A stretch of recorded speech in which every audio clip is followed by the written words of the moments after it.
Pessoal, a última matéria que a gente vai ver é correlação linear. Então, quando você tem duas variáveis, a variável x e y, tem como você fazer um cálculo para saber se existe correlação entre essas variáveis. Então, um exemplo de correlação é tipo assim, digamos que aqui seja altura e isso aqui seja peso. Saber se existe correlação entre altura e peso.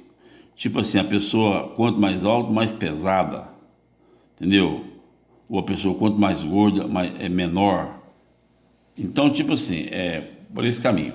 Então aqui, ó, variável xy, correlação entre xy.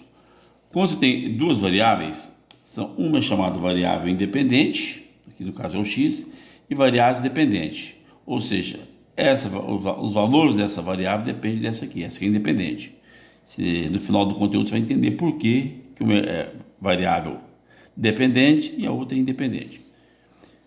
Sim, quando você estuda correlação entre duas variáveis, existem vários tipos de correlação. A gente aqui, na estatística, estuda só a linear. Quando tinha estatística 2, a gente estudava essas outras aqui, ó, quadrática, exponencial e logarítmica. Então, existem vários tipos de correlação. A gente estuda a mais simples, que é a correlação linear entre duas variáveis. Tá certo? Então, aqui, ó, por exemplo, ó, existe correlação entre peso e altura? Aí eu vou lá, pego o peso de vários alunos, pego a altura de vários alunos e faço o cálculo de desfecho, tem correlação ou não. Por exemplo, existe correlação entre um aluno bom em cálculo e estatística? Se o aluno é bom em cálculo, ele é bom em estatística? Tá certo? Então, um tal de Pearson, ele inventou uma formulinha para descobrir isso. Chama coeficiente de correlação de Pearson. Esse camarada aqui, ó, existe vários coeficientes, mas um deles, um dos mais utilizados é esse aqui, ó.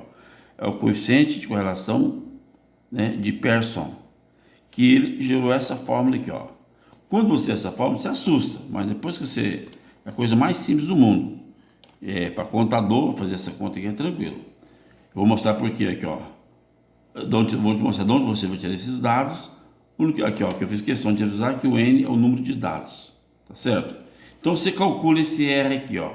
Esse R, ele nunca vai dar maior do que 1. Ele vai ficar sempre entre 0 e 1, certo? O R fica sempre, ó, entre 0 e 1. Porém, esse R pode ser positivo ou negativo, não interessa. Não faz diferença, né, na estatística. Aí você vem e olha aqui, ó. Você tem que saber isso aqui, ó. Quando você calcula o R, se ele der maior do que 0,6 e menor do que 1, pode menor ou igual a 1, pode dar até 1. Ó. É boa correlação.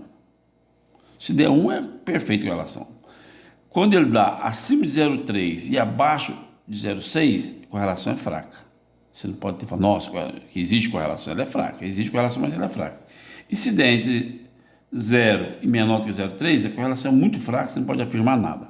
Tá ok? Então, eu vou pegar um exemplo de como calcular o coeficiente de correlação para você aprender a classificar a correlação, se é correlação fraca, boa, ou se não existe. Ok?